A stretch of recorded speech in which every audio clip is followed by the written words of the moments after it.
মালয়েশিয়ায় বিদেশি কর্মী নিয়োগে এবার কমছে দৌড়ঝাঁপ, পুরো প্রক্রিয়ায় যাচ্ছে অনলাইনে। বাংলাদেশি কর্মীদের জন্য এর প্রভাব পড়তে পারে সরাসরি। মালয়েশিয়ায় বিদেশি কর্মী নিয়োগে শুরু হয়েছে নতুন অনলাইন ব্যবস্থা। বিদেশি কর্মী নিয়োগের প্রক্রিয়ায় স্বচ্ছতা ও গতি আনতে foreign workers centralise management system FWCMS চালু করেছে দেশটি। এখন নিয়োগকর্তাদের সরকারি দপ্তরে গিয়ে ম্যানুয়ালি আবেদন জমা দিতে হবে না। নতুন ব্যবস্থায় আবেদন থেকে শুরু করে অনুমোদনের অগ্রগতি অনলাইনে দেখা যাবে।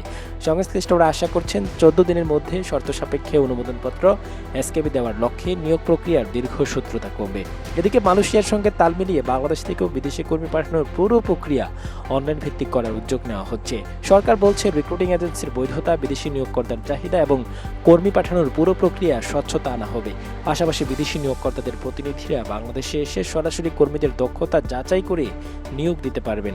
এতে মধ্যস্থভোগীদের দৌরাত্ম্য কমার পাশাপাশি বিদেশে কর্মী পাঠানোর প্রক্রিয়া আরও সহজ ও স্বচ্ছ হবে বলে আশা করা হচ্ছে।